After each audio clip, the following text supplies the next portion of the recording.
Bonjour à tous. Donc aujourd'hui, oui, on se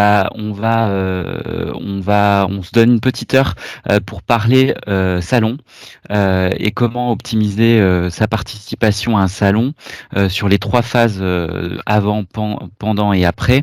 Alors aujourd'hui, on aborde la thématique d'une manière, on va dire, un peu généraliste et sur les deux aspects, les deux grands salons qui sont un peu différents dans leur approche, à la fois le salon grand public.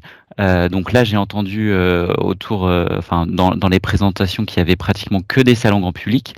Et puis, si ça vous intéresse, on pourra aborder aussi toute la partie salon professionnel, donc les salons qui sont réservés à des acheteurs professionnels, où on a un objectif qui est un peu différent, avec une approche qui est différente qu'un salon grand public, mais avec beaucoup d'aspects qui sont similaires sur le salon grand public.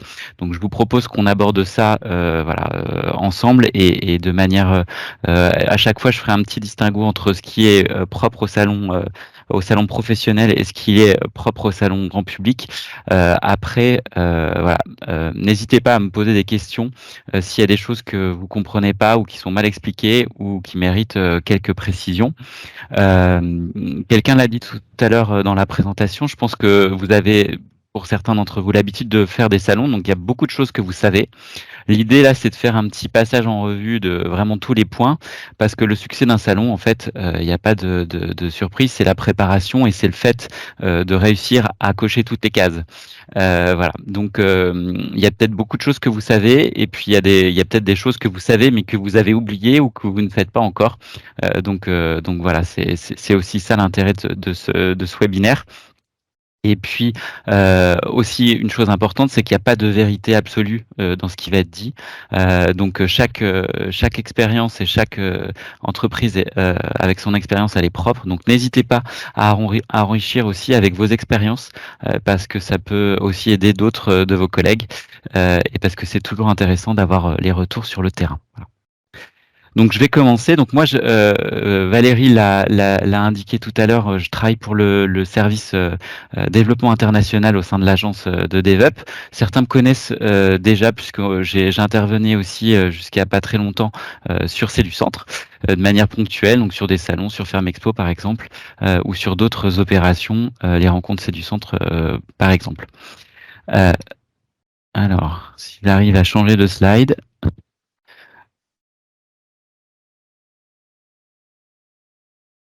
Bon.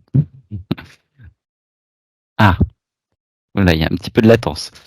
Donc oui, je le disais, je travaille au service développement international. Mon job aujourd'hui, c'est de faire des salons. Donc nous, on est exclusivement sur du salon professionnel, mais ça n'empêche pas qu'on a aussi une vision assez précise du salon grand public. Et donc voilà, on organise des salons en France et à l'étranger sur un public professionnel, y compris sur le secteur de l'agroalimentaire. Donc on n'intervient pas uniquement sur l'agroalimentaire, mais aussi sur cette thématique-là, sur le Cial, sur Gourmet Sélection, etc.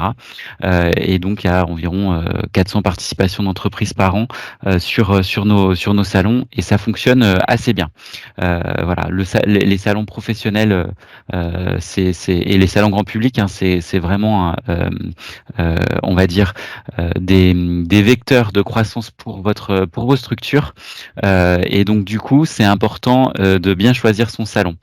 Toujours avec le distinguo entre le salon grand public et le salon professionnel. Et c'est vraiment au niveau de l'objectif en fait qu'on va distinguer les deux approches. Quand on est sur un salon grand public, alors on a plein d'objectifs qu'il faut hiérarchiser d'ailleurs et c'est important de se poser la question pourquoi je vais faire un salon. Mais la première raison quand on fait un salon grand public, c'est de vendre des produits. Et ça, c'est donc l'objectif principal. Après, on peut avoir des objectifs annexes. On peut faire un salon parce qu'on va lancer un nouveau produit. Et donc, du coup, ça peut être intéressant d'avoir le retour des clients sur ce salon-là.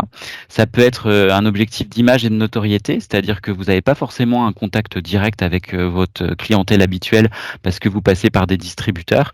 Et donc, du coup, bah, c'est l'occasion aussi de rencontrer en fait vos consommateurs. Ça peut être, vous venez de créer votre société depuis pas très longtemps, et donc c'est aussi de se faire connaître auprès du public autour de chez vous.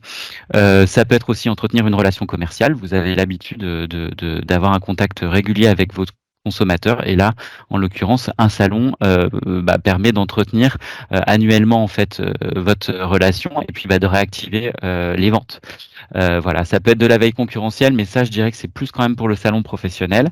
Et puis, il y a aussi d'autres objectifs que vous pouvez avoir. Je pensais hier aussi, par exemple, aujourd'hui, on a beaucoup de pénurie de recrutement. Un salon, c'est aussi l'occasion de rencontrer des futurs talents qui pourront peut-être rejoindre votre entreprise si vous souhaitez vous développer. Voilà, donc il y a plein d'objectifs. Le tout, vous, ce qui est important de savoir, c'est ce que vous voulez faire. Parce que de vos objectifs va découler vos actions que vous allez mettre en place derrière. Donc si le slide veut bien se mettre alors attendez. Ah voilà. Alors que quand on est dans un salon professionnel, quand on se met dans un objectif de salon professionnel, en fait, l'objectif, ça va pas être de vendre. Parce que concrètement, mis à part, il y a 20 ans où on sortait les carnets de commandes sur les salons, cette époque, elle est un peu révolue. Et du coup, le but du jeu sur un salon professionnel, ça va être de convaincre, je vais même dire de séduire. Et donc là, on n'est pas, on n'a pas l'objectif en fait du bon de commande à la fin du contact qu'on peut avoir avec des prospects.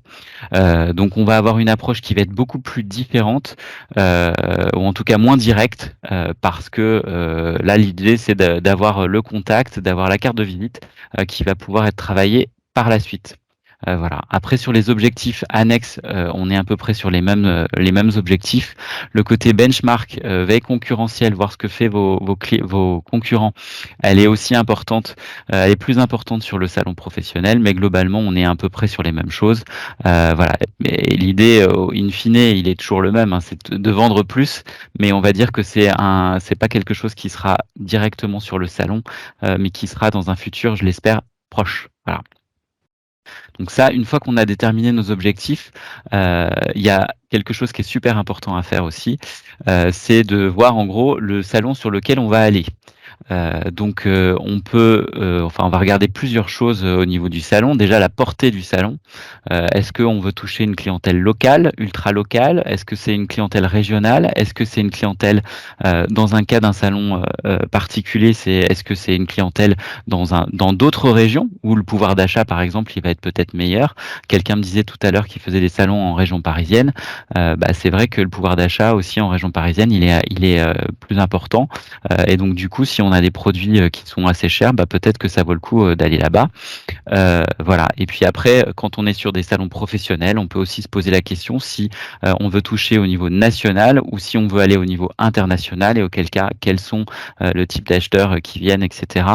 Donc ça, en général, vous avez ce qu'il faut regarder, c'est donc en bon français, on dit le post-show report, mais en fait, vous avez toujours le petit détail de l'année d'avant, de voilà, combien il y a eu de visiteurs, d'où ils venaient, qu'est-ce qu'ils faisaient aussi. Est-ce que c'est des acheteurs, alors là c'est plus sur le salon pro, hein. Est-ce que c'est des gens qui ont la décision d'achat, ou est-ce que c'est juste des gens qui viennent en badaud et qui ont pas d'achat programmé en fait. Ce qui est important aussi à faire, mais ça en général vous le savez assez bien parce que vous êtes sur des salons avec un secteur bien déterminé, mais regardez les nomenclatures, savoir si vous êtes sur le bon salon qui correspond à vos produits. Bon, ça pour vous, il y a pas trop de sujets. Après, c'est plus quand on est sur l'industrie où voilà, des fois on est plutôt sur des approches métiers, des fois des approches. Enfin bref, je m'étends pas là-dessus, mais pour vous, il n'y a pas de sujet là-dessus.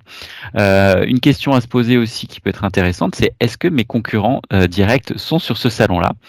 Ça peut être aussi un bon indicateur en se disant que s'ils y sont, peut-être que c'est parce que ça vaut le coup. Voilà. Est-ce que mes clients sont là? Est-ce que ils viennent sur ce salon-là? Ça, c'est aussi intéressant de leur poser la question, hein, clairement. Alors, ça se fait plus dans un salon pro où on va poser à l'acheteur, quel salon vous allez faire cette année? Où est-ce qu'on va pouvoir se voir? Mais sur sur les salons grand public aussi, ça peut être intéressant. En tout cas, la règle d'or, si vous voulez choisir un salon, c'est peut-être de le visiter en premier. Donc là, quand on est sur des salons grand public, c'est pas très loin de chez vous. en général, et donc du coup, ça vaut le coup d'aller voir le salon en première étape, repérer un peu comment ça fonctionne, voilà, comment est-ce qu'il y a du monde, comment est segmenté le salon, est-ce qu'il y a des allées particulières où il y a plus de monde, est-ce qu'il y a des coins qui sont moins visités, voilà, bref, se faire une idée par soi-même du salon, regarder voilà, qui y a présent, etc. Tout ça, c'est des choses qui sont intéressantes à faire et en tout cas qui vous permettront de faire des choix éclairés sur vos investissements futurs en matière d'événements et de participation à des salons. Ensuite, donc je vous l'ai dit, bien choisi. Alors attendez, ça tourne. Tac, tac, tac, tac, tac, tac. Je vais y arriver. Hop. Donc la phase la plus importante à mon sens pour un salon, c'est la préparation. Parce que c'est souvent là où ça pêche. Tant qu'on n'arrive pas aux échéances du salon, on le perçoit pas encore. Et pour autant, c'est là où tout va se jouer sur votre efficacité et puis sur le fait que ça se déroule bien et que derrière vous ayez un retour sur investissement. Parce que un salon, ça coûte cher. Et quand on est sur un salon grand public, donc ça coûte cher parce que il y a le prix du salon, et puis il y a le prix de vous quand vous êtes sur le salon, parce que vous faites pas autre chose, hein, vous n'êtes pas à la production, vous n'êtes pas, vous faites pas ce que vous faites le reste du temps. Donc tout ça, ça doit être intégré. Et donc si on veut le plus important, c'est de faire un bon retour sur investissement. Et le bon retour sur investissement, c'est en bien préparant. Hop. Donc la première chose à faire, si on parle d'investissement et de retour sur investissement, c'est de faire un budget. Voilà, combien ça va vous coûter de participer à ce salon-là. Et c'est important parce que si vous calculez pas ce que ça vous coûte, vous pouvez pas calculer ce que ça vous rapporte. C'est bête, hein, ce que je dis, mais souvent, et puis un salon, ça n'a pas que le coût du salon en tant que tel, hein, il y a tout ce qu'il y a derrière.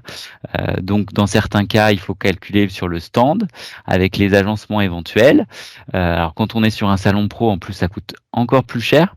En général, pour vous donner le ratio, un salon grand public, le prix du mètre carré d'un salon professionnel, c'est le coût d'un stand de 9 mètres carrés sur un salon grand public. Voilà. Donc là aussi, si vous devez le faire pour le salon grand public, vous devez le faire aussi et encore plus pour un salon pro. Il faut que donc vous mettiez tout ça dans le budget, donc la partie stand, la partie personnelle, qui c'est qui vient, le coût de l'essence, le coût des billets de train s'il y en a, l'hébergement s'il y a aussi, les repas. Qui peut être importante, toute la communication que vous allez mettre en place autour de votre participation à un salon, tous les services dont vous allez avoir besoin sur le salon. Parfois, vous avez des produits qui sont à réchauffer, donc il va falloir de l'électricité. Parfois, il va falloir des réfrigérateurs. Dans certains cas, si vous voulez faire des démos, vous allez peut-être avoir besoin du Wi-Fi. Il y a le nettoyage et puis il y a tout le. Alors, en général, vous venez avec vos produits, donc toute la partie produit expédition, elle est pas énorme, mais bon, il faut l'intégrer dans certains cas. Voilà. Je ne sais pas si Valérie, tu veux faire toi un focus sur le programme d'action de C'est du Centre, où tout le monde est déjà bien au fait de ça. Oui, juste peut-être rappeler donc comme tous les ans donc C'est du Centre participe donc à un salon notamment de la gastronomie dans chaque département de la région. On a envoyé là déjà fin de printemps, début de l'été les offres et donc en passant par C'est du Centre, ça permet d'avoir des tarifs préférentiels, une réduction de l'ordre de 20 à 30% par rapport à une inscription en direct. Donc ça vaut quand même le coup de passer par nous, sachant qu'on vous accompagne, qu'on vous propose des offres clés en main, qu'on gère les inscriptions directement auprès des organisateurs. Voilà. C'est pas N'hésitez pas à négligeable. intervenir hein, si vous avez des questions à la fois dans la conversation ou à prendre la parole, n'hésitez pas. Hein. Si vous voulez aussi apporter des témoignages pour en faire Pour profiter les tout le monde, plus, pour n'hésitez les pas. plus timides, il y a aussi le chat, hein. Vous pouvez poser la question Voilà. directement dans le chat. Excusez-moi, j'ai Ensuite, une remarque. oui, Voilà, dites-moi. nous, dans nos budgets, en fait, avant salon, ce qui nous coûte aussi, c'est qu'on doit majorer la production avant le salon. Parce qu'il faut bien qu'on prévoie, comment dirais-je, des brioches pour les ventes éventuelles. Et donc, dans nos coûts, oui, il faut qu'on compte aussi des heures supplémentaires à la production par le personnel. Voilà. Très bien. Oui, en effet, bah, tous ces coûts-là, il faut pouvoir les intégrer Ouais. pour savoir combien ça vous coûte in fine.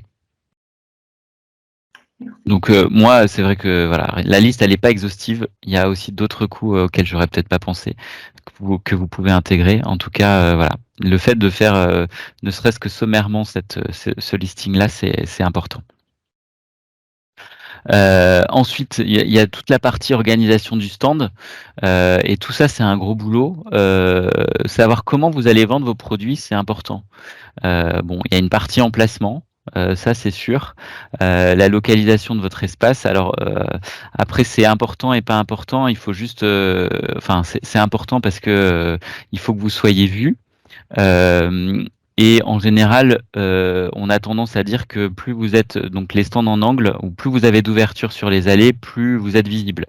Voilà. Donc en général, les stands en angle sont mieux dans le sens où vous avez un accès sur deux allées.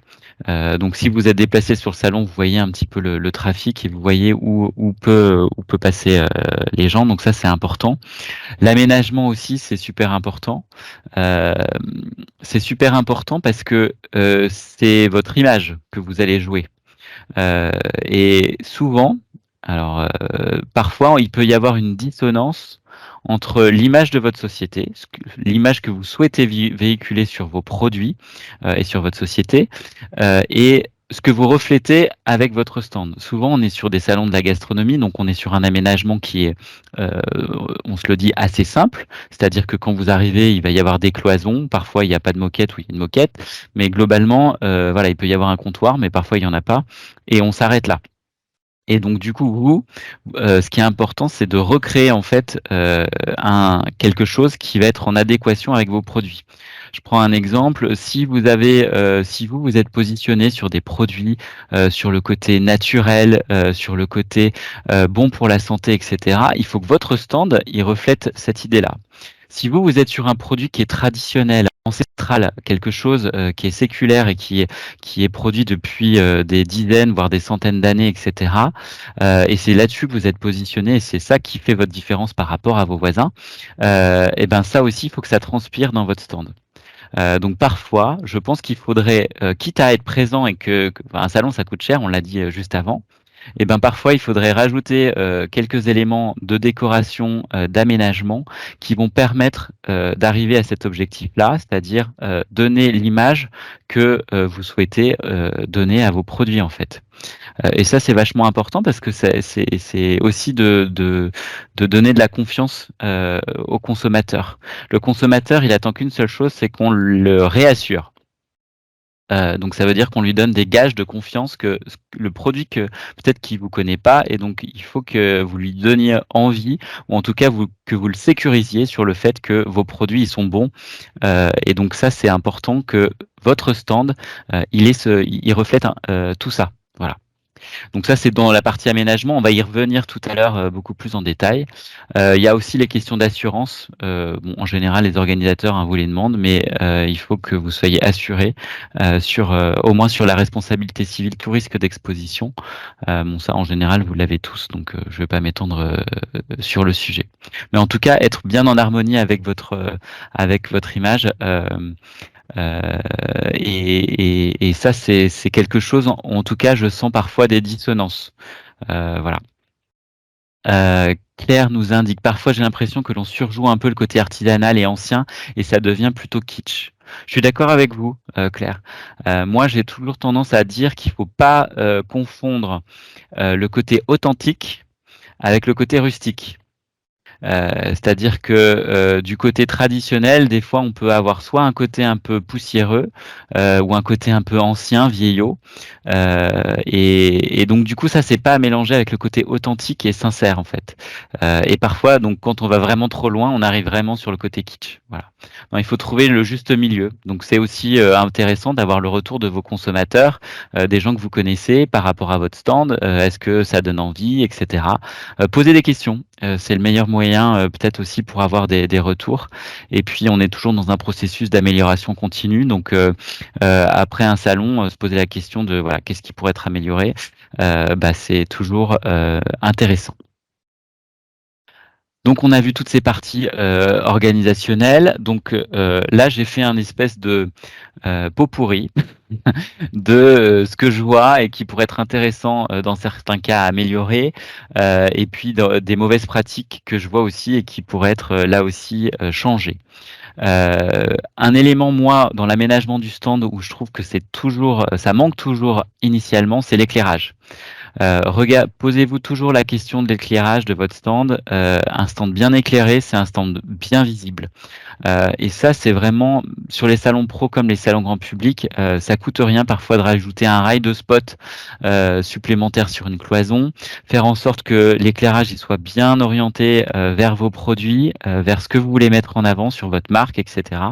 Ça, c'est des choses importantes. Dans vos métiers à vous, dans les métiers de bouche, il y a un côté sensoriel qui est hyper important à travailler. Donc pour moi, quand on est, alors après il y a des produits qui s'y prêtent pas. Hein, si vous faites de la truffe, parfois c'est pas forcément ni économiquement et ni facile à faire déguster, etc. Quoique, en tout cas, faites déguster vos produits. Pour moi, c'est la base et faites-les déguster dans la bonne disposition. Tout à l'heure, je crois que c'est Nathalie qui parlait qu'elle faisait des brioches. Le côté sensoriel, il est vachement important. Peut-être que le côté, est-ce que vous mettez à chauffer des brioches pour avoir une bonne odeur qui se dégage dans les allées et qui fasse venir les gens? Il faut travailler en fait sur tous les sens. Il faut se poser ces questions-là. Qu'est-ce qui va donner envie aux gens qui passent dans les allées de venir me voir, de venir s'arrêter? Souvent, la dégustation, elle peut être intéressante, pour bien des aspects là-dessus, parce que ça va être la première accroche, et il faut le faire dans des bonnes dispositions. Donc, ça veut dire une dégustation bien présentée. Moi, je me souviens une fois, j'accompagnais un chocolatier à Londres qui faisait des super chocolats. Et il a sorti son assiette en plastique, et il a coupé des carrés de chocolat, enfin il les a cassés, et il les a mis sur une assiette et il l'a posé sur son stand. Bon, là on voit clairement il faut aller sur le niveau supplémentaire. Il faut aussi on en revient toujours à la même chose. Il faut que vous soyez en adéquation avec votre image de marque. C'est quoi sur quoi vous voulez miser, quoi. Donc ça veut dire que ça soit bien présenté, que ça soit bien mis en avant, que ça soit propre aussi. Hein. On est sur du produit alimentaire, hein, donc on évite de faire ça avec un vieux couteau et avec les mains comme ça. Il faut qu'il y a le côté aussi, il faut que ça soit il faut que ça soit bien fait. Voilà. Donc l'organisation de l'animation, elle se prépare, et tout ça, ça doit se faire avant. En tout cas, que vous ayez réfléchi à ce que vous voulez faire. Dans le côté stand, il y a toujours des imprévus, des choses qu'on n'avait pas vues, etc. Donc moi, je vous dis, faites-vous une petite caisse à outils, surtout si vous faites beaucoup de salons. Peut-être que Romaric, j'ai vu que tu avais une longue liste de salons, tu as probablement ça, avec tous les outils, les différents supports pour accrocher sur les murs, les posters, etc. Tout ça, ça sert toujours. Et puis c'est bien de les avoir sous la main. Et puis, j'ajouterai aussi sur la partie décoration des supports de communication qualitatifs. C'est important, toujours pareil, pour avoir une belle image, d'avoir des supports qui sont nickel. Je pense notamment à des affiches. C'est sympa de mettre des affiches, mais quand l'affiche elle est un peu vécue, elle est un peu cornée, etc. Soit on la change, ou soit on réfléchit à autre chose. Ou alors tout simplement investir dans des choses un petit peu plus pérennes. Vous pouvez faire par le biais d'un imprimeur sur des supports beaucoup plus rigides, qui sont beaucoup plus durables dans le temps, des choses sympas. Ça c'est aussi, il faut pas toujours réfléchir à l'économie, parce que faire un poster ça coûte moins cher que faire un panneau, mais à l'usage, et parfois le rendu est pas toujours aussi bien que escompté. Une idée aussi, toujours par rapport à l'image de votre stand, c'est peut-être d'avoir une réserve parce que ça vous évite d'avoir tout. Enfin, vous avez vos affaires personnelles, votre manteau, votre sac à main, le sac à dos, vous avez les outils, la caisse à outils, vous avez des produits, vous en avez pris beaucoup. Donc voilà, l'idée c'est d'avoir un stand qui soit nickel et qui donne envie. Et qui soit clair et lisible, c'est-à-dire qu'on voit bien votre marque, que voilà, c'est pas fouillis, et donc le fait d'avoir une réserve parfois c'est bien pratique, comme ça tout le bazar il est dans la réserve et il n'est pas accessible aux clients. Voilà. Pas toujours possible, sinon la table nappée, elle peut être intéressante pour ça. Voilà, souvent ça par contre vous l'avez bien, donc voilà, l'idée c'est d'avoir vraiment un stand, voilà, pas trop brouillon quoi. Dans les trucs à pas faire, vous l'avez deviné, attendre d'arriver sur le stand pour se poser les questions et qu'est-ce qu'on va faire sur place, ça marche pas souvent. Surcharger le stand, alors j'ai mis 2 produits, mais pour moi, sur les métiers de bouche, il y a un côté foisonnement qui peut être intéressant à travailler. C'est-à-dire que si vous avez une grande table avec peu de produits, là, ça va pas donner envie. Donc il y a un côté foisonnement, mais il faut pas le pousser à l'extrême. Il faut pas que le foisonnement il devienne bazar, quoi. Voilà. Donc surcharger son espace, c'est pas forcément une bonne idée, sauf dans le côté présentation de produits. Mettre beaucoup de produits, en fait, ça donne envie. Voilà, bon, c'est juste les produits et pas le reste, tout le bazar, les caisses et les machins. Ça, c'est plutôt sur ce côté-là, sur le côté surchargé. Euh, Après, si vous avez une approche un peu haut de gamme, là pour le coup, on n'est pas obligé d'aller sur le côté foisonnement. On peut aller sur le côté un peu unique et de mettre un produit bien éclairé sur un espèce de petit podium, etc. Ça peut être aussi de bon effet. Voilà. Mais chacun a son produit et chacun a sa manière qui lui est la plus adaptée. Voilà. Euh, pas, Anticiper aussi toute la partie tarifaire. Il faut que vos produits, on est sur un salon grand public, il faut que vos produits, vos prix soient visibles. Moi, j'aime pas, en tant que consommateur, ne pas savoir les prix, le prix, voilà, au-delà de l'obligation en plus. Voilà, c'est toujours bien d'avoir les prix qui soient clairement affichés pour savoir à quoi s'en tenir. Et puis, moi, je suis tourné vers le client et donc du coup, je pense que la carte bancaire, c'est un impératif quand c'est possible. Aujourd'hui, il y a des systèmes, des nouveaux systèmes. Alors, ça a un coût, hein, mais voilà, pour moi, c'est important. En tous les cas, prévoir une caisse, voilà, ça paraît évident, mais voilà. Romaric, tu avais une question, je t'écoute. Ouais, dans les prix, justement, tu parlais de l'affichage des prix. Il y a un truc aussi où je pense on est beaucoup à pouvoir se faire piéger, c'est les obligations des tarifs au litre ou au kilo, qui sont pas obligatoires sur tous les produits, mais sur un certain nombre. Et je sais que pour en avoir subi les frais, la répression des fraudes fait attention quand il passe à ce genre de choses. Très bien, merci Romaric. C'est vrai que je suis un peu moins calé sur ces aspects-là réglementaires, mais oui, en effet, c'est une bonne remarque.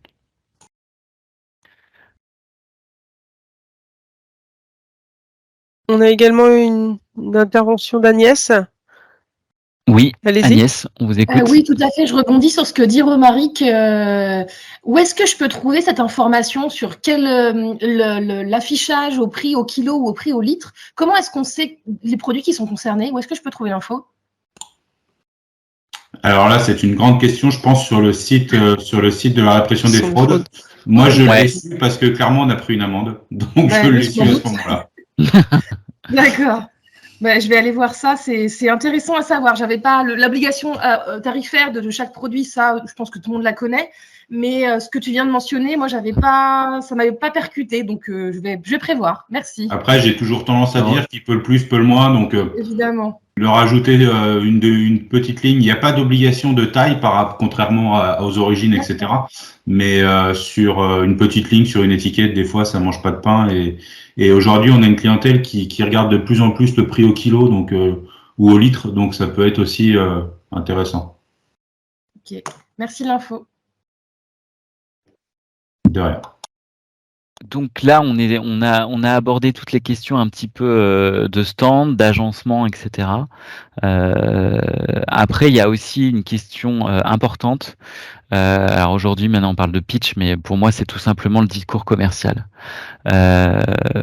C'est aussi important que l'image, enfin, c'est dans la continuité en fait de l'image que vous voulez véhiculer, sur la manière dont vous allez vous présenter, la manière dont vous allez présenter vos produits. Ça, c'est aussi important. Nous, on fait des travaux spécifiques au niveau des salons B2B pour le faire. Bon, alors nous, on est sur des salons internationaux, on le fait en anglais aussi, etc. Mais en tout cas, il y a un vrai travail à faire là-dessus.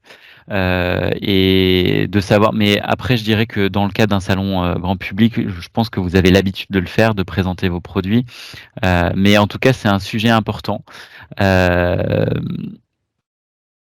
c'est toujours important de s'entraîner là-dessus, et de savoir en fait comment les clients, les potentiels clients, ils perçoivent en fait votre offre de la manière dont vous vous présentez. Voilà. Alors moi, on travaille voilà, sur le salon pro, on est sur des choses différentes. Là, l'idée, c'est d'accrocher pour ensuite travailler le contact plus loin après le salon. Quand on est sur une approche grand public, on est sur une approche qui est beaucoup plus directe, puisque l'objectif, c'est que la vente, voilà, enfin que la relation se termine par la vente à la fin. En tout cas, moi, ce que je vous invite à faire, c'est vraiment que tout le monde, toutes les personnes qui sont présentes et qui vendent votre produit sur les salons, ils aient le même discours commercial et que vous utilisiez les mêmes termes et la même façon de vous présenter. Et ça, c'est important. Je dirais plus sur le salon pro, mais je pense que c'est aussi un travail à faire, en tout cas des questions à se poser sur le salon. Vous, comment vous proposez vos produits, quels sont vos arguments de vente, voilà. En tout cas, ça peut être intéressant. Des choses. Je vois Oui. qu'Agnès, elle a toujours la main levée. Alors, je ne sais pas si c'est qu'elle a oublié de l'enlever ou si c'est pour une autre question, une autre. Voilà, Agnès, vous avez quelque chose à rajouter? Non, je l'ai pas enlevé. Ah oui, il faut appuyer sur le bouton. Voilà, c'est bon. Voilà. Super. Donc ça, c'est aussi un élément important.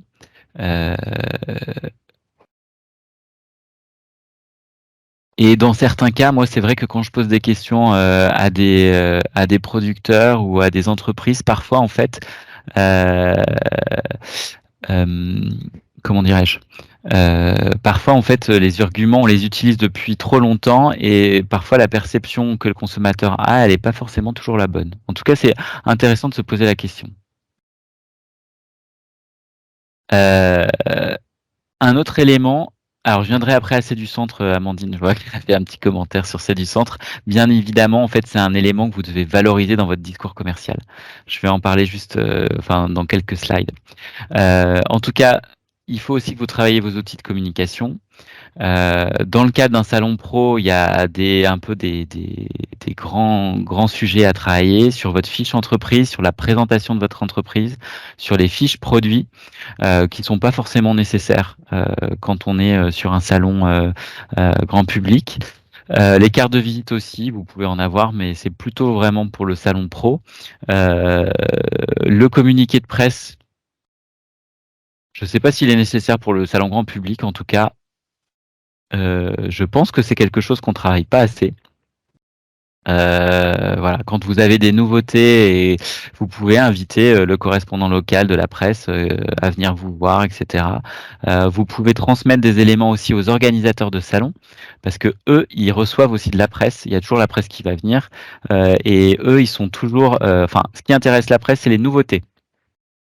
Donc, quand vous avez des nouveaux produits, une nouvelle manière de faire, quelque chose à valoriser, une nouvelle technique de production, voilà. Vous pouvez aussi informer. Alors, on parle de communiqué de presse, mais en fait, c'est tout simplement un petit laïus que vous pouvez aussi envoyer soit aux correspondants locaux des presses locales, ça peut être aussi les organisateurs du salon qui soient informés de ce que vous allez faire, de vos nouveautés, pour que eux soient les premiers prescripteurs de vos produits. Parce que voilà, ce qui intéresse le journaliste à la base, c'est la nouveauté. Sur les salons pro, on peut aussi avoir une tenue vestimentaire corporate. Alors, ça dépend après dans le secteur d'activité où on est. Dans vos secteurs d'activité, ça peut être tout simplement un t-shirt ou une doudoune ou quelque chose comme ça. Ça peut être aussi intéressant. Voilà, mais c'est pas obligatoire. Voilà, c'est juste en matière de reconnaissance. Quand vous êtes dans les allées, ça peut faire aussi de la communication, etc. Ça peut avoir un intérêt. Donc moi, je trouve ça. Euh, ça peut être intéressant. Et puis vous avez aussi des fiches entreprises C'est du centre. Quand vous êtes adhérent, vous les connaissez tous, peut-être vous les avez tous, et c'est très bien. Sur les salons, vous pouvez aussi les utiliser parce que on est toujours dans la réassurance et ça donne en fait, ça rassure le consommateur d'avoir sa fiche, d'avoir une fiche bien présentée, etc., qui présente vos produits. C'est aussi intéressant et puis ça garde un contact aussi avec les gens une fois le salon terminé. Voilà, donc ça c'était sur les outils de communication, la visibilité. Donc bon, je pense que pour les salons de la gastronomie, les catalogues ils sont faits automatiquement. Vous n'avez pas forcément quelque chose à remplir. En tout cas, vérifiez bien s'il y a des choses à faire, faites-le bien parce que c'est super important. Si c'est sectorisé, s'il y a plusieurs catégories de produits, voilà, il faut être dans le catalogue et c'est plutôt aussi dans les salons pro. Hein, désolé, c'est plutôt sur ceux-là, mais c'est important aussi. Et puis la présentation de votre entreprise, elle doit correspondre à l'image que vous souhaitez véhiculer, au discours que vous avez travaillé pour présenter vos produits. Tout ça, ça doit être en accordance.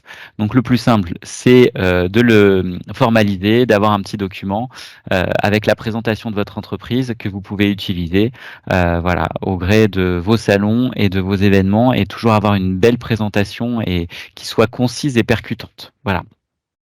Votre site internet, c'est important aussi de le mettre à jour, dire que vous êtes présent sur tel ou tel salon, l'indiquer dans votre signature d'email. Voilà, ça c'est important aussi à faire. Comme ça permet à vos clients déjà de donner une image dynamique. Moi, je me bouge, je vais sur des salons, je vais à la rencontre des consommateurs, de mes clients ou de mes futurs clients. Donc ça peut être valorisant. Et puis au-delà de ça, ça peut les intéresser pour vous rencontrer là-bas.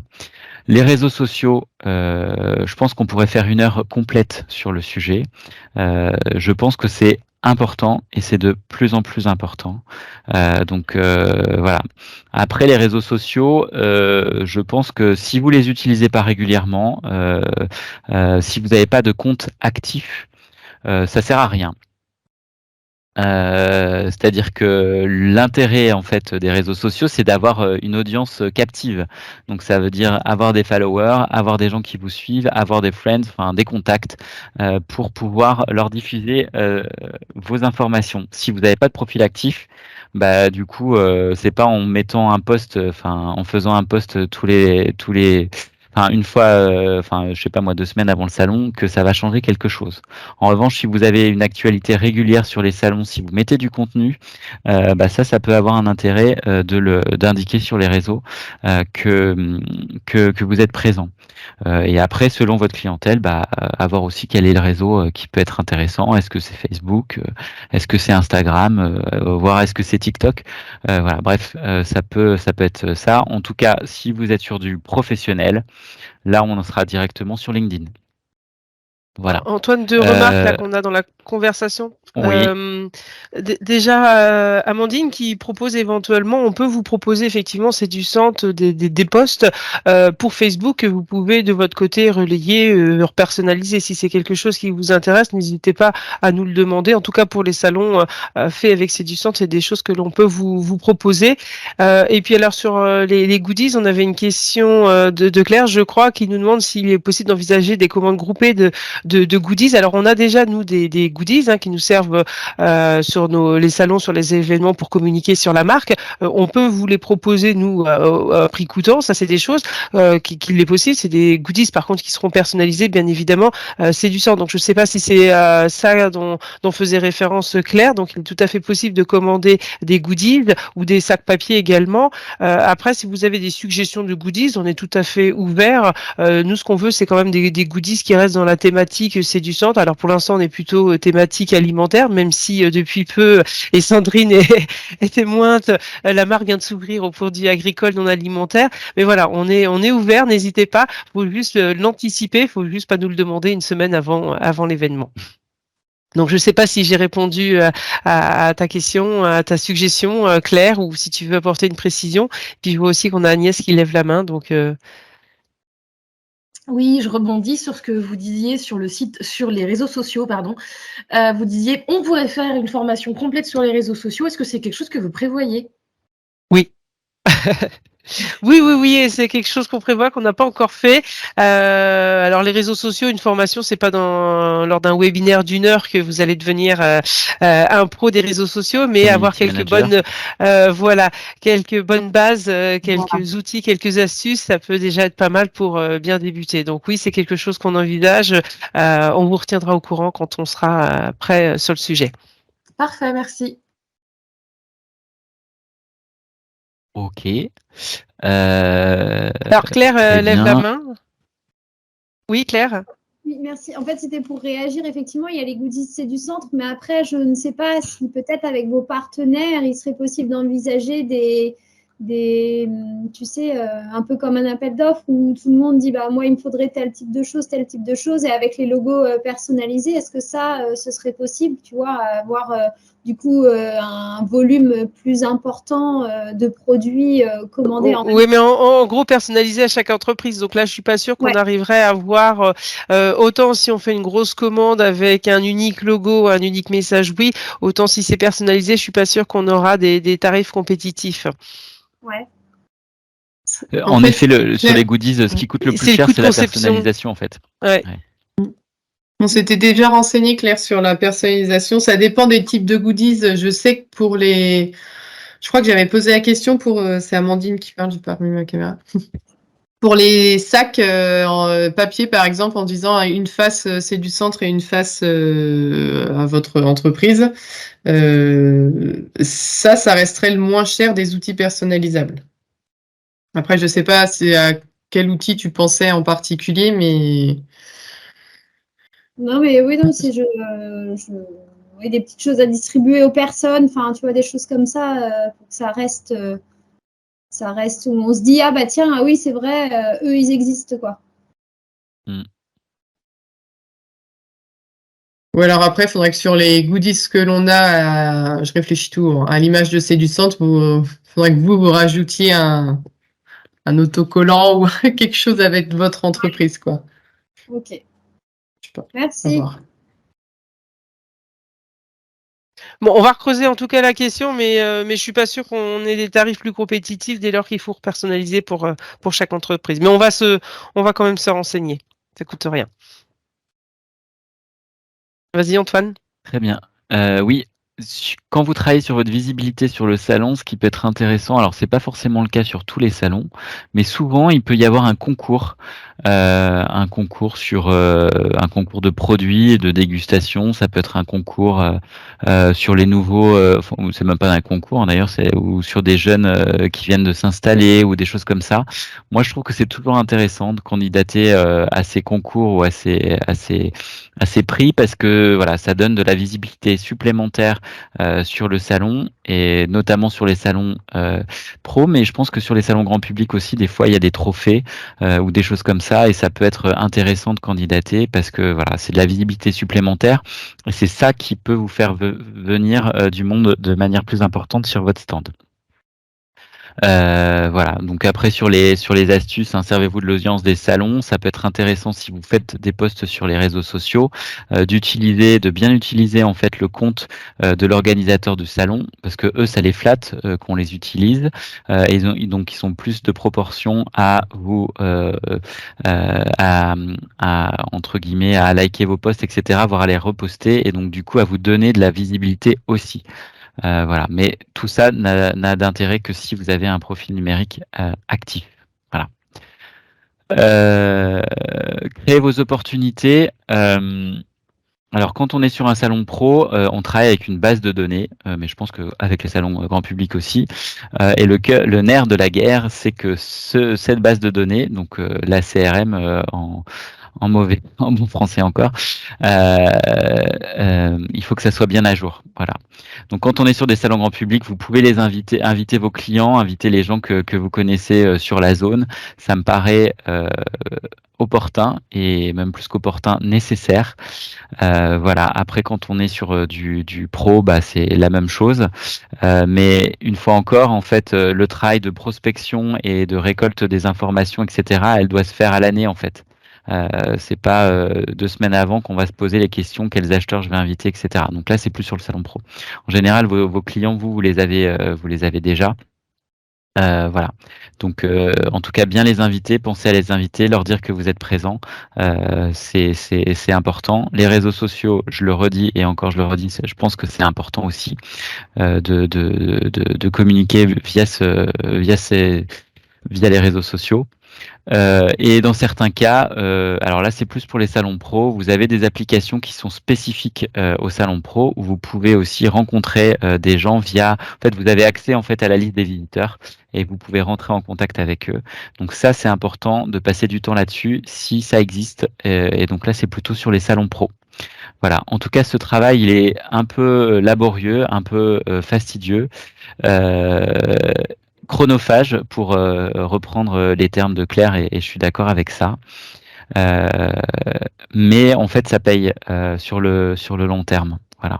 Donc voilà, la question c'est comment on se dégage du temps pour faire ça. Parce qu'on n'en a pas forcément, mais voilà. En tout cas, c'est un travail qui est payant.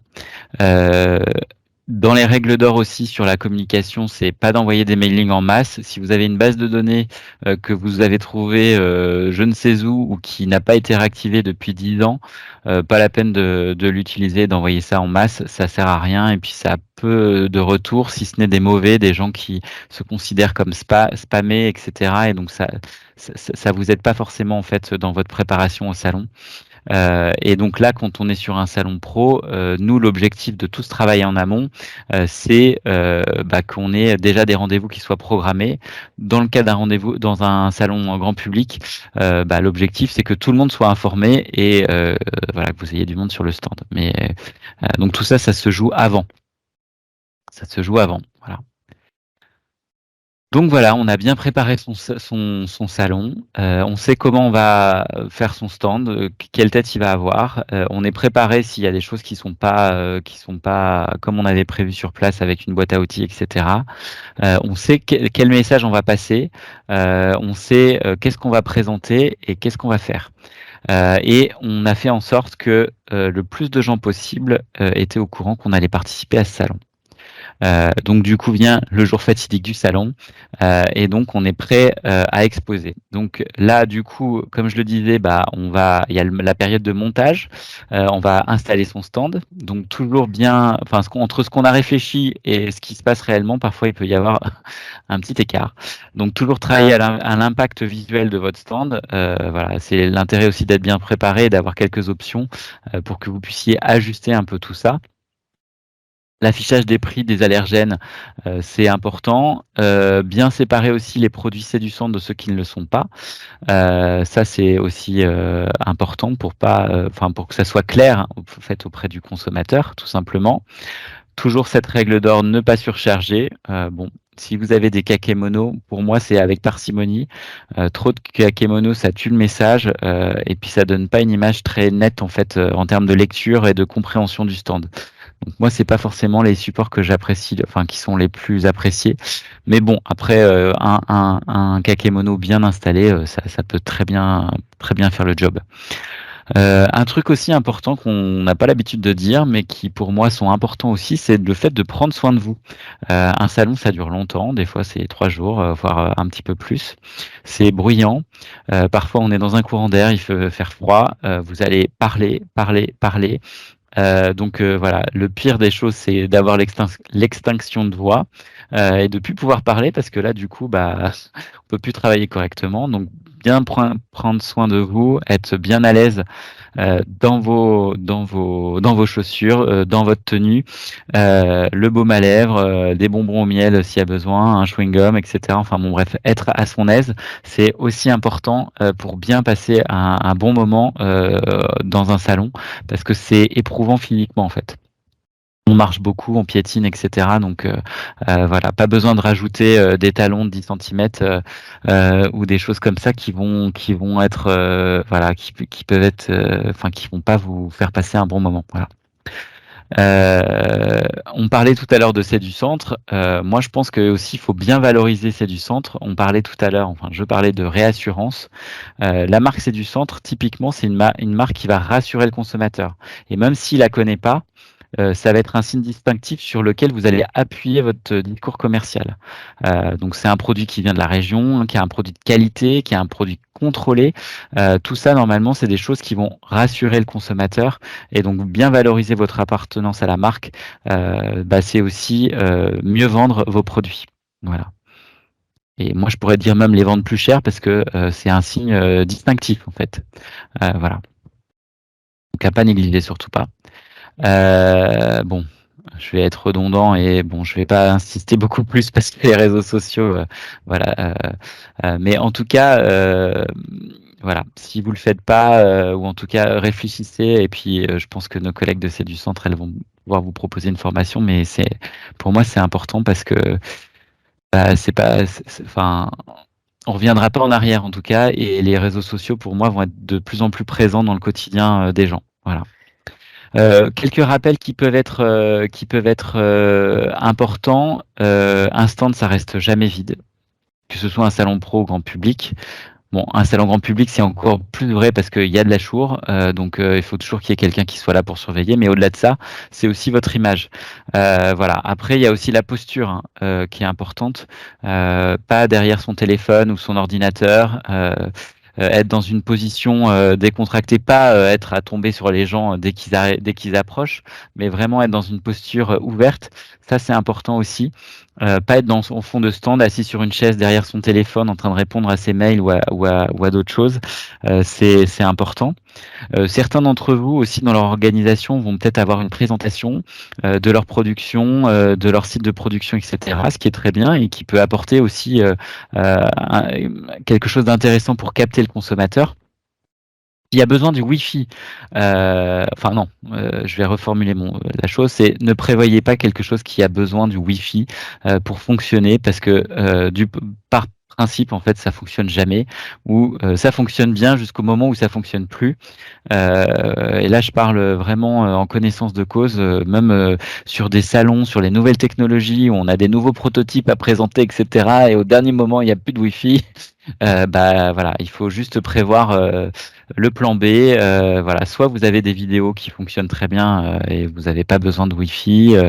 Bref, ne comptez pas sur le Wi-Fi, c'est pas très fiable sur les salons. Le principe du Wi-Fi, c'est plus il y a de monde qui se connecte, moins il y a de connexions de bande passante pour chacun. Donc voilà, plus il y a de monde, moins ça fonctionne. Voilà, ne restez jamais derrière votre ordinateur ou scotché sur votre téléphone. C'est ce que j'ai dit juste auparavant. C'est important la posture. Hein. Ça peut donner ou ça peut être, ça peut ne pas donner envie d'aller sur un stand. Voilà. Antoine, on a Romaric oui. qui a levé la main. Je voudrais juste aussi rajouter là sur la partie réseaux sociaux, notamment pour les salons pro, pas négliger le réseau social LinkedIn, notamment, je pense pour les salons pro, mais même de plus en plus, je pense pour les autres salons. Voilà, si vous voulez vous faire connaître, c'est aussi un réseau social où il est important d'être présent. Romaric. Je rebondis sur le Wi-Fi qui fonctionne jamais. Alors c'est un tout petit peu hors sujet, mais je pense que Valérie a compris là où je voulais en venir. Oui, Orléans, sur tes arrières pour cette année. Non, fonctionne ou pas ça sera comme l'année dernière, malheureusement. Donc, assurez vos arrières sur Orléans encore. Ça devrait être la dernière année. Selon là où vous êtes situé, a priori, l'année dernière, ça fonctionnait plus ou moins. Voilà, donc prévoyez là encore un plan B. Oui, mais notre plan B, le problème, c'est que notre plan B, c'est le Wi-Fi, puisqu'il n'y a que ça qui est censé fonctionner. Donc, on fait comment? On ne prend pas de carte bleue et on perd la moitié de notre chiffre d'affaires, voire les 3/4? C'est exactement pareil que oui, l'antenne met plus de temps. Oui, on fait les bonnes formulations voilà. sans. Oui, oui. Voilà. Ok, c'est donc on verra. C'est tout neuf, mais pas encore totalement bien fonctionnel. Autant de millions pour Et rien. sur certaines C'est parties bien. du salon, en fait, il n'y a pas de connexion, il y a pas de connexion même de 3G A ou un priori, truc comme ça. voilà, ça fonctionne pas très bien partout dans le salon. Alors là où on était situé Ok. l'année dernière, on avait plutôt de la chance parce qu'on est le plus près de l'antenne. Mais a priori, il y a dans certains coins du salon, ça fonctionnait pas. Ou, Ok. En ou de métal, ça façon fait par intermittence. Voilà. Merci. Ok. Alors là, je vais donner quelques éléments aussi pour le salon pro. Je sais pas si ça va enfin, comme il y a peu de personnes qui sont projetées là-dessus, mais qui vont peut-être vous donner aussi d'autres perspectives pour votre salon. Alors pour les salons grand public, c'est pas toujours vrai, mais bon, voilà, je vous les donne quand même. Nous, en tout cas, la recommandation qu'on a pour les salons pro, c'est de toujours être prêt à faire des affaires. C'est-à-dire que tout est opportunité de contact. Un salon pro, c'est le but, c'est de faire des contacts et de rencontrer les gens qui vous intéressent. Donc, il faut être toujours prêt à faire des affaires, même quand on fait la queue pour chercher un sandwich ou voire parfois de manière un peu plus incongrue quand on est aux toilettes, etc. En tout cas, tout est une opportunité pour rencontrer des gens et peut-être que ce ne sera pas la personne qui vous intéresse, mais que cette personne connaît la personne qui vous intéresse. Voilà. Donc voilà, c'est toujours la théorie de la personne plus un, c'est-à-dire que c'est pas forcément la personne que vous avez en face de vous qui vous intéresse, mais elle peut vous mettre en contact avec celle qui vous intéresse. Donc ça, c'est quelque chose voilà, sur lequel on doit travailler parce que dans notre culture française, on n'est pas forcément toujours habitué à apprendre à interpeller les gens. Voilà, dans les salons pro, c'est quelque chose que je vous invite à faire. Et peut-être que dans les salons grand public aussi, hein, si voilà, avec vos confrères, avec d'autres personnes, avec les organisateurs, voilà, à parler aussi, à formuler aussi les besoins que vous pouvez avoir et savoir qui peut vous aider et est-ce qu'ils connaissent un tel ou un tel, etc. C'est toujours utile. L'intérêt aussi de travailler en équipe. Alors sur le salon grand public, ça dépend un petit peu de la fréquentation, mais en tout cas sur le salon pro, l'objectif étant de faire des contacts. Plus vous êtes nombreux, plus vous créez des contacts. Voilà. Donc même si ça vous coûte plus cher en frais fixes parce que vous devez avoir un hébergement en plus, un déplacement en plus, etc. Au bout du compte, bah, vous avez plus de contacts, donc le ratio du coût par contact, il est moins élevé. Voilà, donc ça c'est important. Et puis surtout, si vous avez besoin de vous éclipser du stand, ne serait-ce que pour aller aux toilettes, bah au moins il y a toujours quelqu'un qui est là sur le stand. Donc ça, c'est important. Le fait d'être discipliné aussi, bon, bah, ça s'applique aussi, je pense, au salon grand public, mais salon pro aussi, puisqu'on a beaucoup de contacts, on a des cartes de visite. Mais je pense que pour le salon grand public, il y a aussi une caisse à tenir ou des choses comme ça. Donc, à la fin de la journée, on fait le point de la journée, on fait le tri, on note ce qui doit être noté. Pour le salon pro, on a eu des cartes de visite, on note les besoins d'un tel ou d'un tel. On prend des notes, c'est vachement important parce que le lendemain, on passe sur autre chose et quand on revient au bureau, bah parfois c'est très loin et on s'en souvient plus. Voilà, donc ça c'est important d'être discipliné et de bien prendre des notes pour pas oublier les choses importantes. Une technique aussi d'approche commerciale, c'est aussi toujours de laisser les gens se présenter avant ou de poser une question en fait pour introduire et pour savoir qui on a en face de soi, de telle manière à pouvoir adapter son discours ou en tout cas cerner un besoin particulier auquel on va pouvoir apporter un argument qui va faire mouche. Moi, je sais pas, enfin voilà, d'où ils viennent, enfin poser une question d'introduction, ça peut permettre bah, de briser la glace et puis d'entamer une discussion. Et puis dans le cas d'un salon professionnel, tout de suite, bah, de laisser la personne se présenter, c'est aussi de voir déjà l'intérêt qu'on va pouvoir avoir avec cette personne ou pas, et savoir si on va devoir creuser ou pas. Voilà, et d'adapter son discours. Voilà. Sur les salons pro, c'est important en fait. Parfois, on peut avoir besoin de main d'œuvre, d'un chercher un client sur telle ou telle zone, etc. Bah moi, je vous invite à dire ce dont vous avez besoin auprès de vous.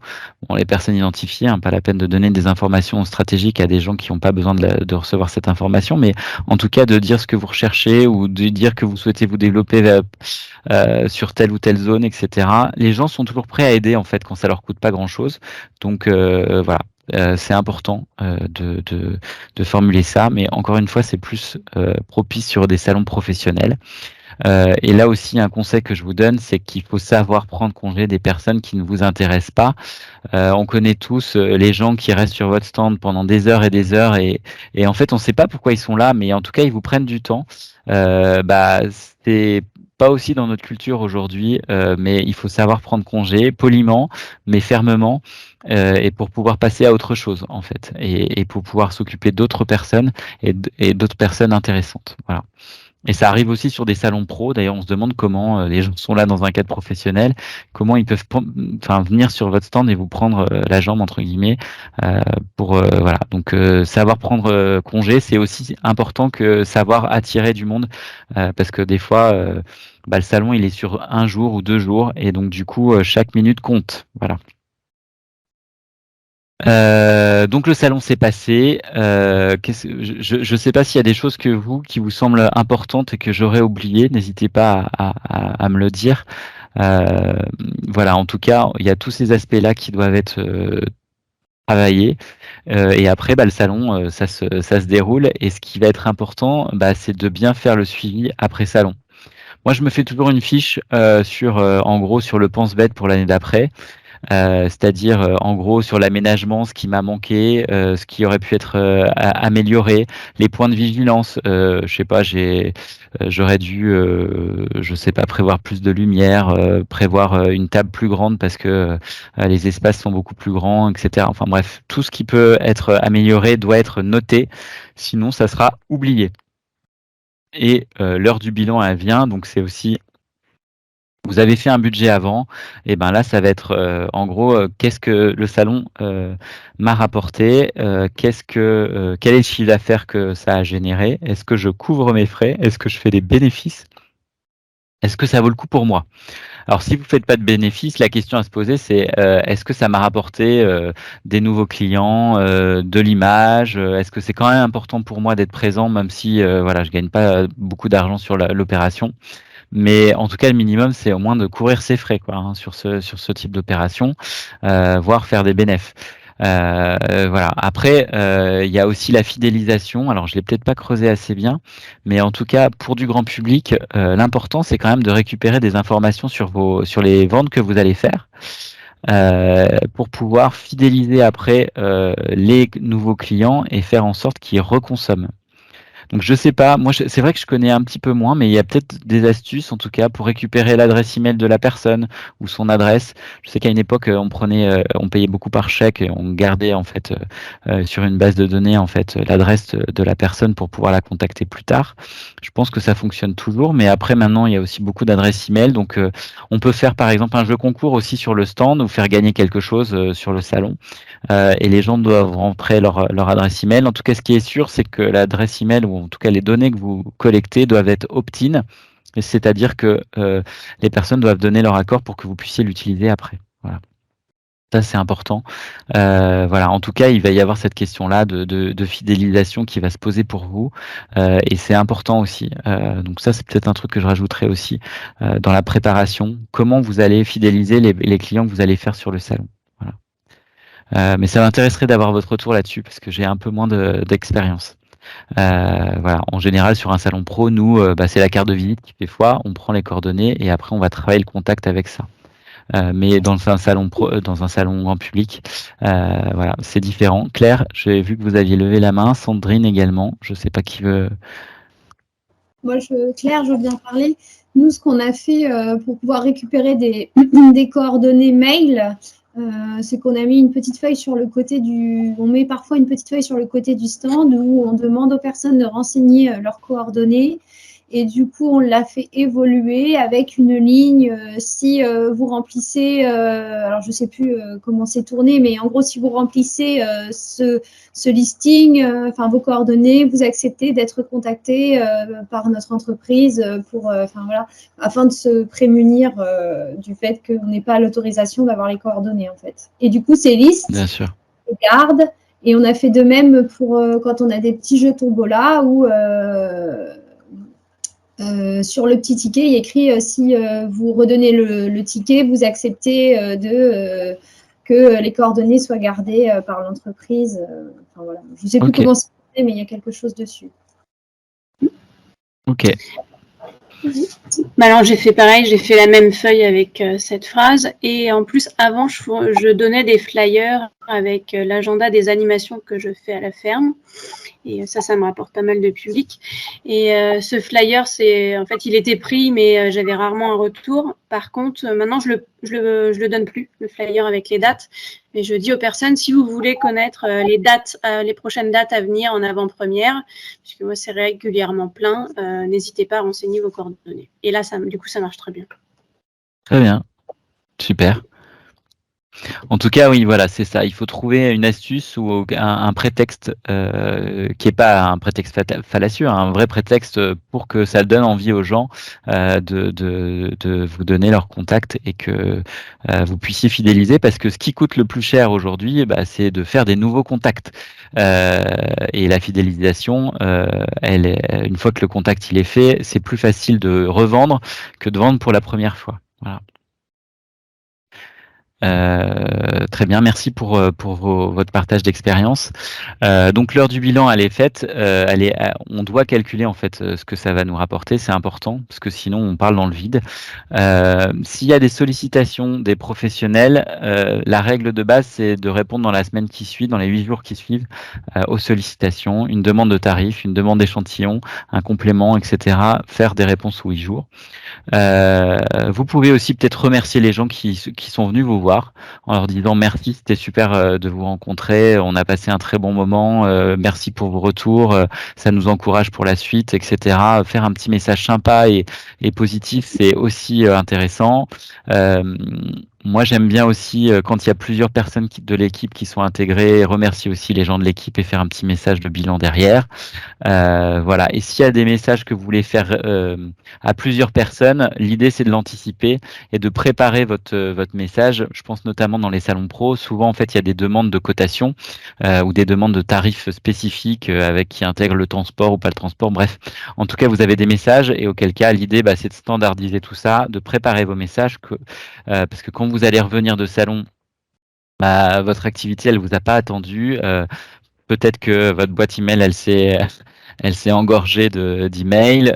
Peut-être que vous avez des choses à faire, etc. Donc, si vous avez préparé ça avant et que vous avez des messages tout prêts qui sont déjà faits, du coup, ça vous permet de gagner du temps et en efficacité aussi et de passer moins de temps sur cette partie-là qui est alors je le dis sur le salon pro, peut-être moins, mais en tout cas elle est super importante parce que là c'est comme je sais pas, un rugbyman, c'est un peu la thématique dans ce moment, le rugbyman qui arrive au bout et qui marque pas l'essai, qui a couru, qui a traversé tout le terrain et qui marque pas l'essai au bout.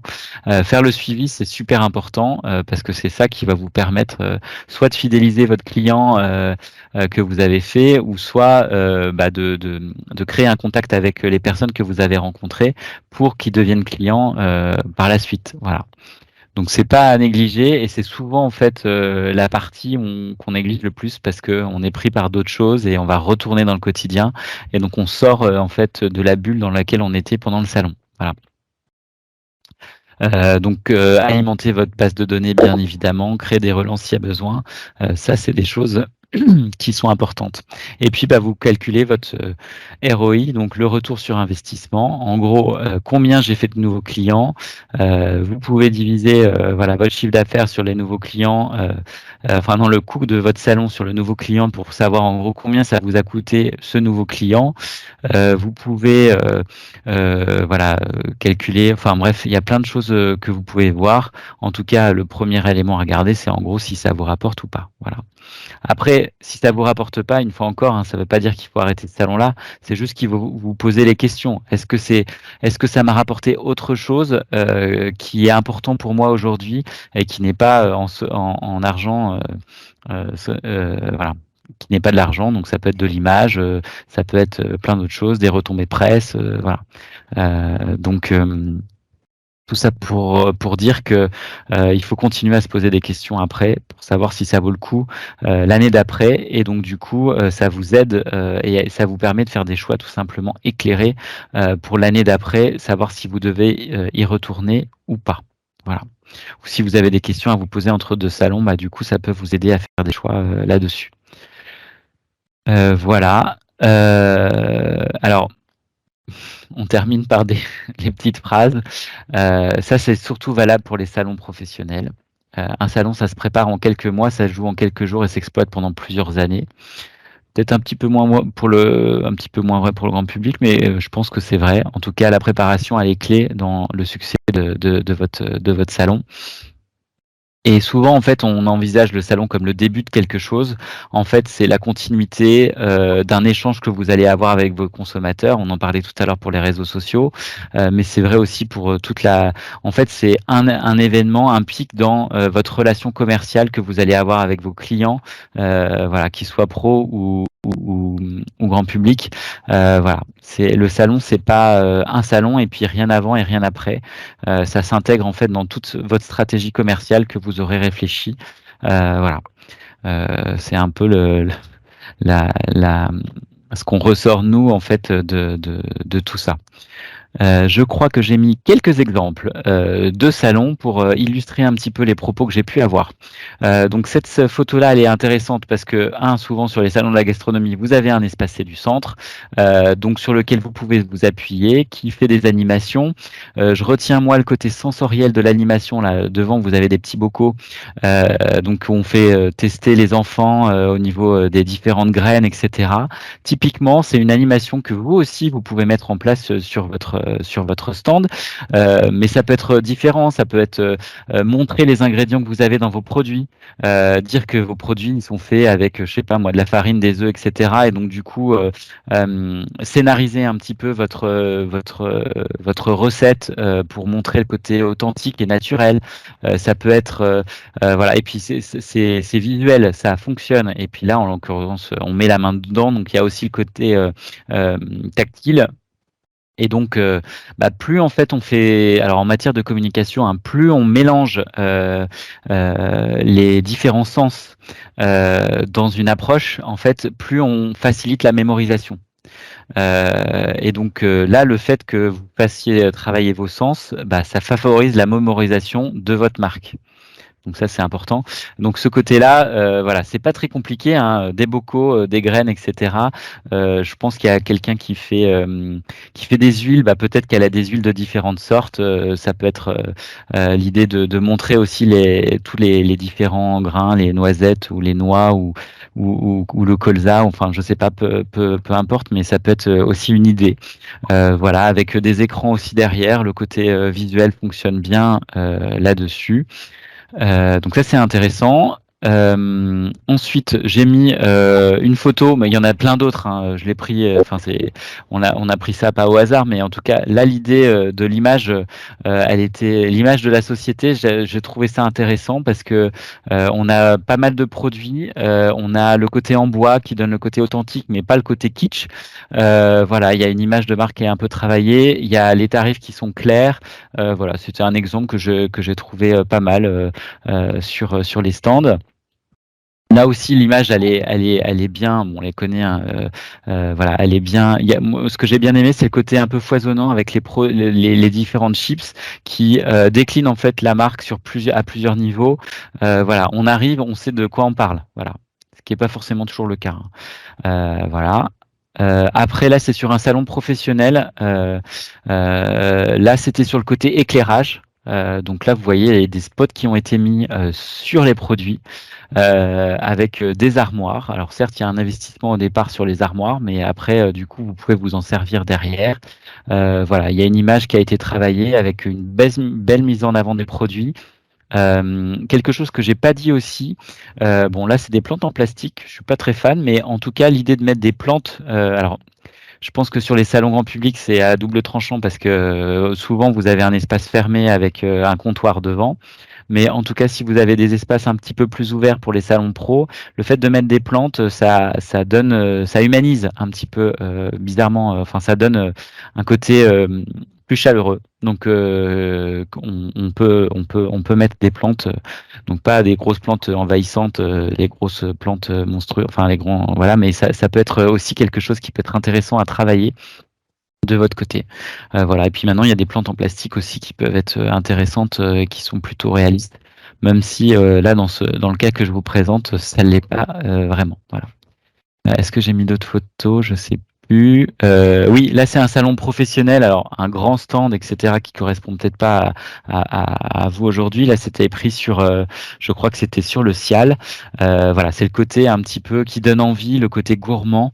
Voilà, bah, ça attire aussi l'œil et ça attire le monde. Voilà, donc ça c'était aussi quelque chose que j'avais trouvé intéressant. Voilà pour la présentation d'aujourd'hui. Je me suis un petit peu étalé, je suis désolé. Voilà, je ne sais pas si vous avez des questions, des retours d'expérience à faire, des bonnes pratiques qui n'auraient pas été abordées et que vous souhaitiez partager avec vos collègues. Voilà, c'est à vous. Je voulais juste repréciser quelque chose, Antoine. Tout à l'heure, Oui. Romaric nous a à juste titre alerté sur l'aspect réglementation, l'affichage des prix au kilo ou au litre. Donc, je vous ai mis un lien vers le site du ministère de l'Économie et des Finances où vous avez justement un petit récapitulatif des obligations.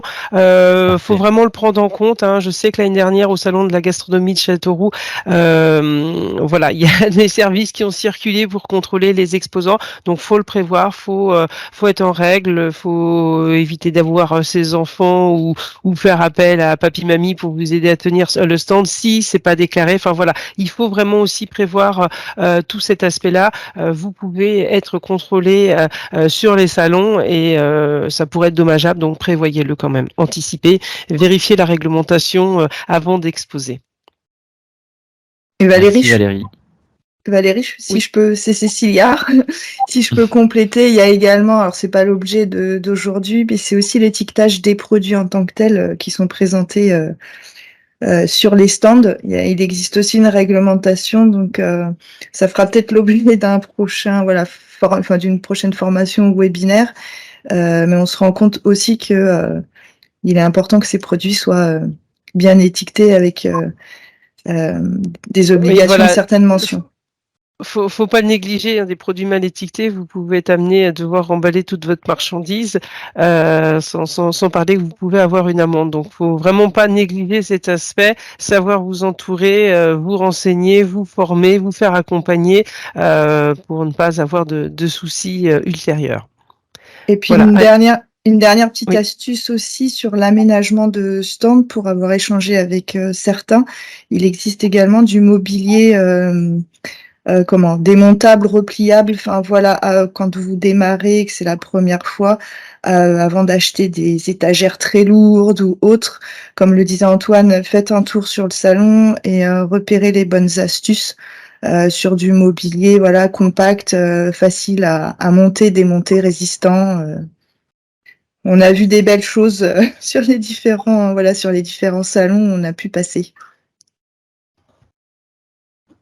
Merci, oui, il y a Agnès qui lève il la me main. semble aussi que sur les salons, il y a une histoire de droit de rétractation. Je crois qu'il faut l'afficher. Oui, je crois que c'est... Effectivement, je crois que j'ai vu ça aussi. Certains organisateurs vous laissent des affiches à mettre sur vos stands.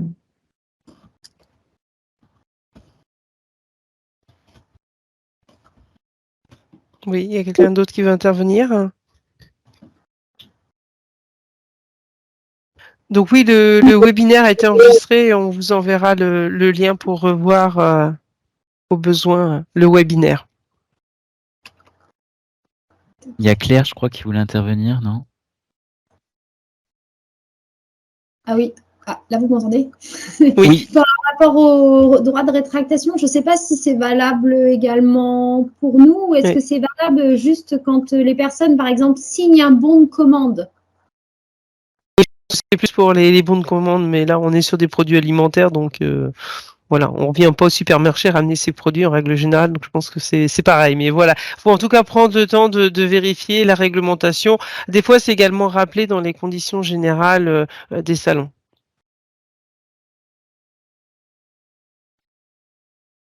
Oui, Romaric? Sur Chartres, par exemple, Chartres, l'année dernière, ils nous ont distribué des affiches justement sur les droits de rétractation et c'est le seul salon qui le fait. Donc, même si on est sur de l'alimentaire, je pense pas que les clients, ce qui peut arriver, refassent le tour du salon en disant bah non, en fait, j'en veux plus, je vous la ramène. C'est un salon quand même un un peu droit de différent. rétractation. Ouais, c'est un peu différent. C'est les artisanales de Chartres, donc c'est tous les métiers de l'artisanat, alors que les autres salons, c'est des salons de la gastronomie, on n'a que des produits alimentaires, alors que là, aux artisanales, effectivement, on peut avoir des artisans, on peut avoir du mobilier, on peut avoir d'autres choses avec des coûts bien autres que des produits alimentaires. Ouais, c'est ce que j'allais dire, mais on se renseignera et puis on pourra vous Oui. remettre aussi une petite info là-dessus. Après, il y a toujours l'aspect commercial qui fait que de toute façon, enfin, selon les produits, s'il y a un retour, voilà, chacun voit sa politique commerciale. Pour l'alcool aussi, il y a des fois aussi un peu des aspects, demande de débit de boisson, des choses comme ça aussi à prévoir. Ce serait bien que ce soit uniformisé entre tous les salons. Entre ceux où c'est les organisateurs qui le font, les salons où c'est à nous de le faire, etc. Enfin, c'est un peu lourd des fois. Oui. Après, je pense que vous avez plus ou moins l'habitude en fonction des produits. Oui, on a l'habitude, mais bon, après, voilà, quand on débute, c'est pas toujours effectivement facile d'avoir tous ces bons réflexes et d'anticiper, notamment quand on vend des boissons, de penser à demander un débit de boisson. Mais même avec l'habitude, il y a des fois où on fait la demande 2 jours avant le salon. En général, les mairies sont pas contentes. Oui, Pierre. Oui, du coup, justement, c'était par rapport au débit de boisson. Les demandes, on les fait sur la commune du salon ou on adresse notre demande à l'organisateur et après, c'est l'organisateur qui relaye?